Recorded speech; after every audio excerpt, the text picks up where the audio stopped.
Hi, welcome to Sugar Free.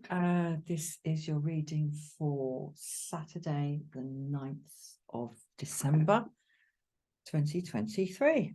I almost said 2021 there, I don't know why. So we're just going to have a very, very general look. I will try and keep this a little bit briefer than usual because I know I do rattle on a little bit. So the decks I'm using here, I've got the Major Arcana of the Ancient Italian Tarot here, Major Arcana of the Rider-Waite here, both shuffled. There are cards upright, there are cards in reverse, doubtless. Oh.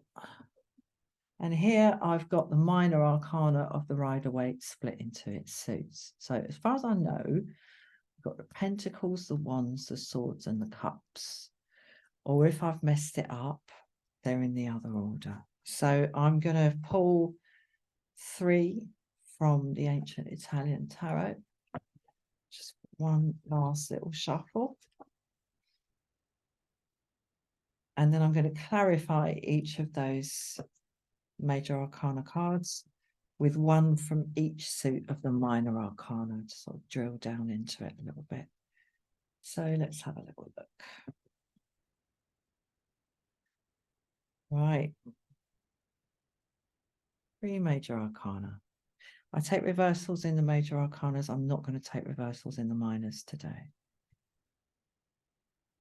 Okay, we've got the Fool in reverse. There's something really beautiful about that. It's not over because he can't start his journey until previous journey comes to an end. And that's rather poignant. Justice in the reverse. And the Star. Oh, how beautiful. That is really, really beautiful. I mean, Justice in the reverse there in the second position is like the hidden energy. That's quite poignant as well. I'm not getting any bad energy off this. I'm really not. I mean, how could I with this outcome? Star in the upright, absolutely beautiful. Hope. The Star follows the Tower. You know, that meaningless destruction that we see in the Tower. It has no meaning. It's just one of those things. It just happens. And it's followed by the Star, the card of hope, faith, sort of real sort of knowing, the knowing of how things flow from and into the source. The source, la source. The source. It's interesting. I've wondered, and I must get around to looking it up, about the connection between sorcerer and sorceress and source. I wonder whether sorcerer or sorceress were sort of water diviners, the source finders. Anyway, I'll have to look it up. But yeah, there's this peace with the endless movement, okay, and a kind of coming to terms with things following the Tower. So that's the overall energy. We've got the immediate energy, the hidden energy, and the overall energy here. Absolutely lovely. So let's dig down into this, because the first thing I said about the Fool here was that it's not over. The journey can't be begun until the previous one is finished. But the fact that we've got the Star here shows that something has finished. You know, the Tower unstruck by that bolt of lightning, that's over forever. And the Tower is forever struck now. So, you know, it is over, but I think there's it feels like a kind of hiatus energy here. You know, when something big and shocking happens, you know, when it's over and you realize that you're still here, there is this sort of period of of sort of peaceful euphoria, I would say here, as the system adjusts to a new reality. And there's something really lovely about this. It's about the endlessness of hope, the eternity of hope. Hope springs, source again, eternal. Anyway, I said I wasn't going to rabbit on. Let's have a look at this one. Okay. Got the Ace of Pentacles. Wow. Well, whatever has happened, God, I don't know. It's like it's delivering a whole new kind of way of interacting with the world in the quest for power. Right? Because that's what we do, really. We interact with the world in the quest for power, even if we find power through being peaceful. It's still a quest, isn't it? I mean, that's my quest with all my Buddhism and my meditating and my chanting and everything. It's for peace. So it's still a quest. And that's a really strong energy I'm getting off this Ace of Pentacles.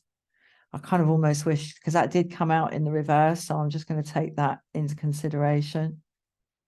But there is a new opportunity, but we don't see it yet because we're here and it's dark. And that's not a bad thing in this case. But there's something as yet it's like our eyes have not become accustomed to the dark yet after the flash of the tower moment. But when they do become accustomed to the dark, this Fool will come upright and this will be embraced because it's there for the embracing. Okay, Queen of Wands, the mother. There's a strong kind of maternal authority in this for me today.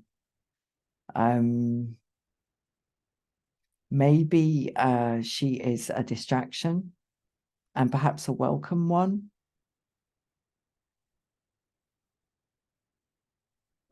Just saying. Let's read on because I'm not sure about, okay. Eight of Swords. Feeling trapped, essentially. Feeling trapped. Yeah, okay. Yeah, it is about this strong female energy here. Yeah, it might be your female energy. It might be a wife, a partner, a lady boss, a mother, you know, some female energy that has some bearing. And the enacting of this energy does, you know, have effects in our lives. But I think I really do get a strong distraction energy, and that's why this Fool is in the reverse here.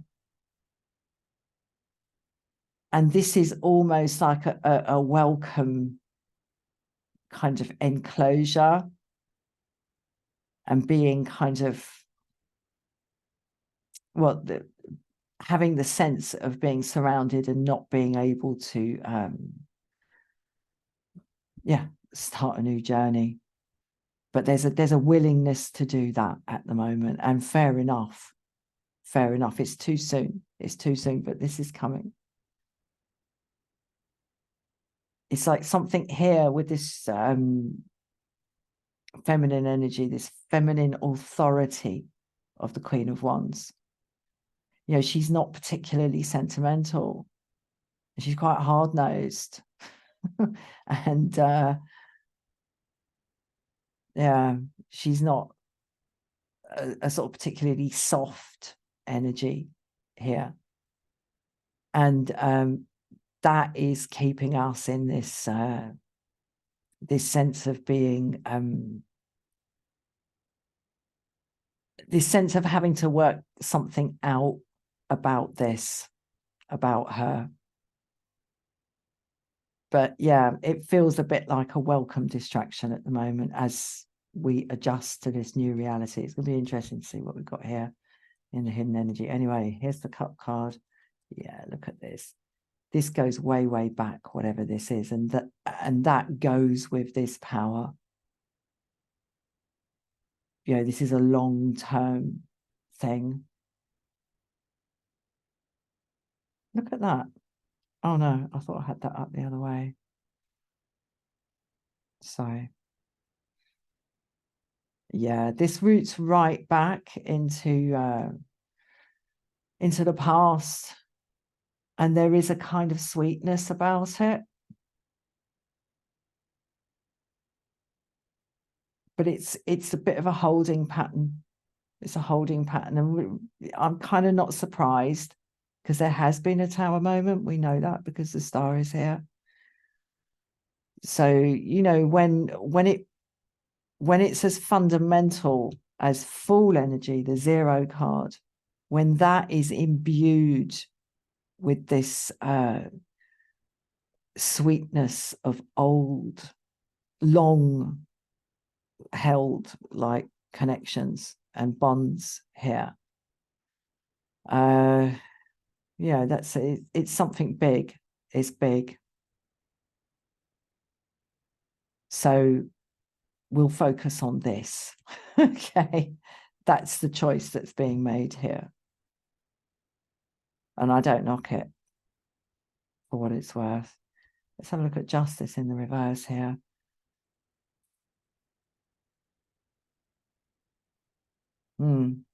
I just sort of want to say about this, you know, some things do just feel wrong.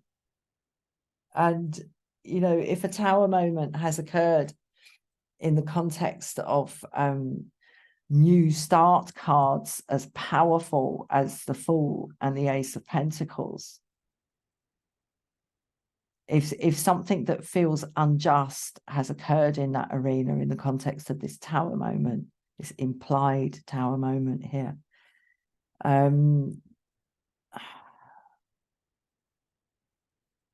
because it roots right back, this thing, whatever it is, has its roots in the deep past of the heart. And you know, I speak about the sort of rather, yeah, hard-nosed aspect of the Queen of Wands I'm getting today. It's sort of no wonder that we feel like this. It's pretty bloody bleak, isn't it? I mean, it's, you know, it's a bit lurid. I mean, it's not the 10, but, you know, or the 9. But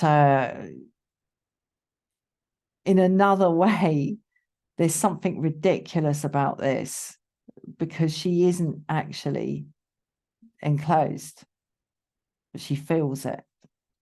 She feels it.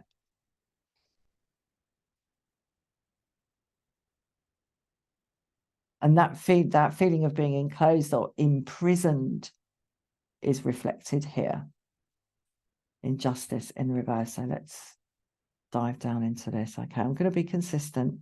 That did come out in the reverse. Okay.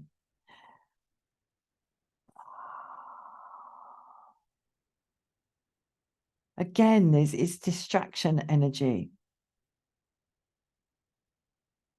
And, you know, with the Ace, I mean, it's a big jump from the Ace to the 8. And there's a sort of devaluation, a feeling of sort of the fact that there are so many of these kind of is a bit of a like snotty aspect in the context of the presence of the Ace here, but they did both come out in the reverse when I pulled them out. Yeah, there's a sort of a feeling of worthlessness. It's like, well, you know, what's the point? I should fucking sit here and knock out these flipping pentacles. And the metal comes in and I work the metal and the pentacles go out. What do you want to know? That's what I'm getting of this today. A slightly sort of bitter energy. That's really sad. Okay, the 7 of Wands. Feeling vulnerable. And sort of like you've got to stand your ground in some way. And it is back to do with this Queen of Wands.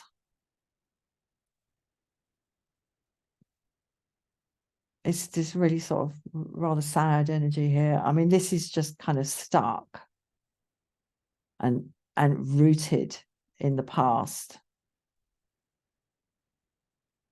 But it's, I mean, sometimes this is this middle column is what we don't see, aspects of the situation that we don't see.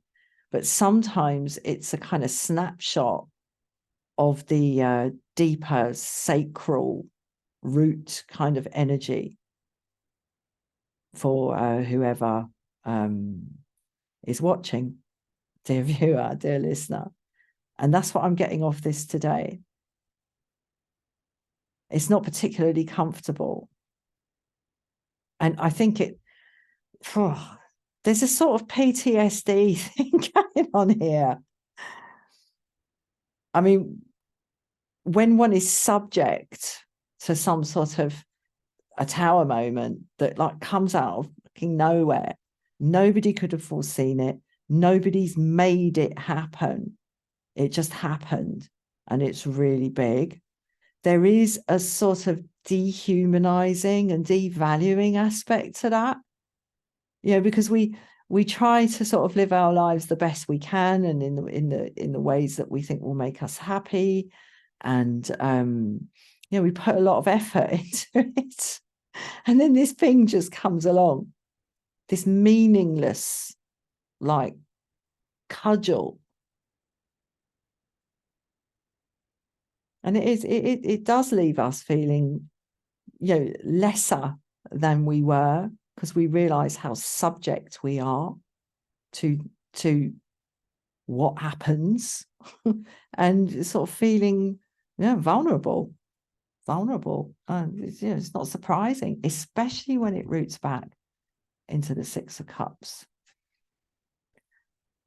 Okay, Knight of Swords. Yeah, we feel this thing has just happened. This is like the Tower.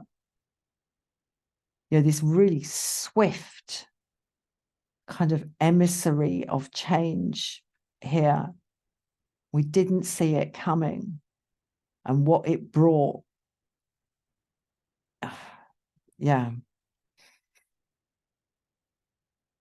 Came out of nowhere. Oh, okay. And the 9 of Cups. Well, it sort of bucks the trend of the energy of this column. Well, I think this is about sort of gathering one's heart into oneself. You know, I'm seeing these hands crossed. Oops. You know, in front of him, like protecting his heart. Yeah, it's vulnerability. This 7 of Wands here is the vulnerability that comes with not knowing what to do. Yeah, when you know, because it's all just like exploded around us, and there's this, you know, we do not know where to start. We don't know what to do, and you know, we might run around doing a few meaningless things until we get into our stride, because the information that, you know, the experience of the Tower came out of nowhere, and it came really quickly, and we don't really understand what the message of it is yet. So, you know, the instinct is to just like close our arms and kind of cradle our chest. And that's what I see here. Cradle our heart and just kind of pull it all in. Yeah. Okay, now let's move on to some more cheerful energy. Look at that. Queen of Pentacles. That's like the Empress. That's the minor arcana of the Empress. Like fecundity, plenty, and you know, a very kind of loving attention paid to how we trade our power. And you know, Pentacles is wealth. You know, what we do with it, how we invest it, how we earn it. You know, and here we're good. We're good. The underlying energy here is beautiful.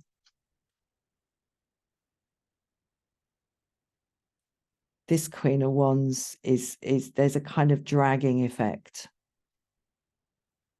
but there's nothing to be done about it. It has to be dealt with, and it's hard.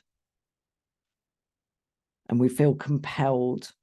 We feel both compelled and kind of, yeah, blindfolded. So we have to move forward. That's the compulsion of the swords here, but we can't see the way to go.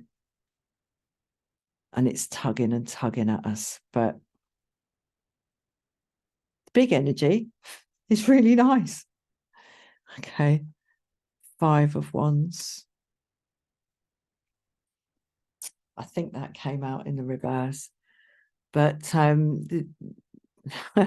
yeah, I mean, why bother fighting this? Whatever this talent, I think this swords thing is going to be really interesting here. Why bother fighting it? It's futile. I mean, look, they're all the same size. They've all got the same force and the same power. It's just silly. It's like too many kind of differing ideas about the best way to apply the wands, the best plan of action. Each one of them with its own kind of validity and weakness. Like vying it out here, and it's just futile. Put the bloody things down, build something. Okay. Yeah, well, this tower moment has really, really shaken us. I'm just thinking about a deeper meaning of the Three of Swords here. So I went quiet for a second there. Because I mean, the Three of Swords is, you know, so often interpreted as heartbreak. But I think there's something more subtle in it about the fact of three. Because you have the thing in itself, then in the two of whatever, you have the notion or the matter of the application of the thing in itself. And then 3, you have choice. You have a decision to move it in a particular direction. It's like the actual kind of start of the application of the thing, be it the pentacle, the wand, the sword, or the cup. So this is a new way of seeing something, but that has come through adversity. And there's a kind of there's something really noble about this for me today. It's really noble. And, you know, I'm not usually a one to go for well, not anymore in any case, like the sort of nobility of suffering. But that is what I'm getting off this. And I mean, that rain in the background there, you know, that really will get you wet. You know, it's pretty miserable. Yeah, we've yeah, our heart has broken, and we see you know, what we will come to is a new version of it in terms of how we see things. I'm just trying to think. I think that the most interesting and to me compelling energy on the table is the relationship here between the Queen and the Seven. It is of Wands. It is this kind of thumb on the scales of this. Let's see what comes out in the cups here. Okay, the Knight of Cups. Oh, how beautiful. This thing really is a gift. It really is. But we can't see it yet. And I mean, the Star and the Queen of Pentacles here absolutely backs that up. But I really wish I'd seen the Ace here. I really do. Because there's a kind of group energy in this five of Wands here that is also a drag on, you know, just being in a place where you are able to just let your heart be peaceful in and of itself. Your heart, you, self-care. That's what I'm seeing here in this Nine of Cups, in order to allow your vision to adjust after the flash of the Tower, and to adjust to the darkness until you can actually see that star. I mean, when we go from a lit environment to an outside environment on a clear night, at first you don't see any stars at all.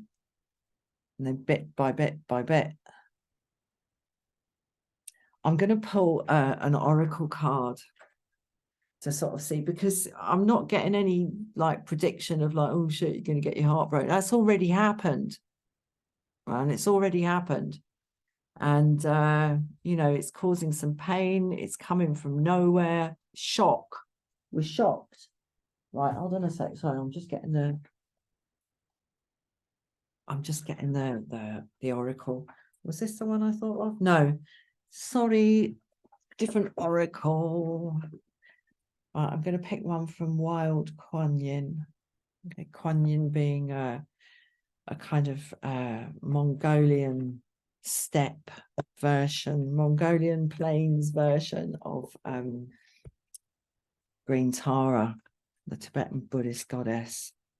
Kuan Yin is the bodhisattva of compassion, or a form of the bodhisattva of compassion. I'm just going to cut this deck. I'm so sorry. It's a big deck and I'm not used to, I don't handle it very often. Okay. Right, I'm going to put that down there. I'm going to put these away. They're not in order. So let's see. Okay. Here we are. How lovely. Look at this. Princess of, what did I say? Oh, purity leaps across. Now that's very interesting, because one of the kind of things that are said about Tara is that she's known as she who helps to cross the sea of misery.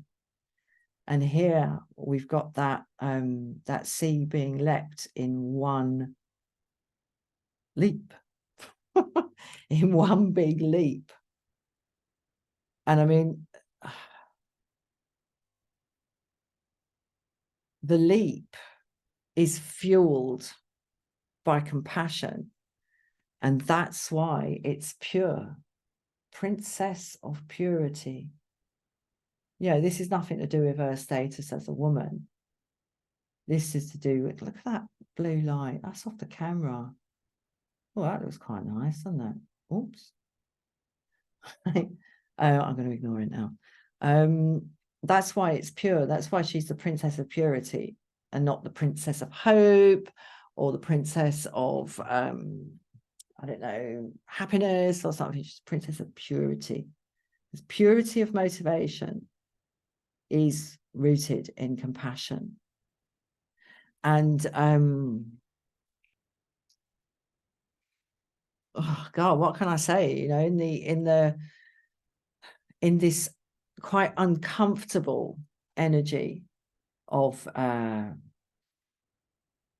this, certainly this wand row here, with this imperious queen, and this really not knowing what to do, so just feeling really sort of embattled, and then over to this sort of futile, too many cooks spoiled a broth sort of thing going on over here. You know, to sit here and say, well, you just got to really be compassionate about everybody is quite an ask. But I mean, if you remember that everybody here is motivated by the same thing, which is to get a good outcome. Okay, that's what everybody here is motivated by.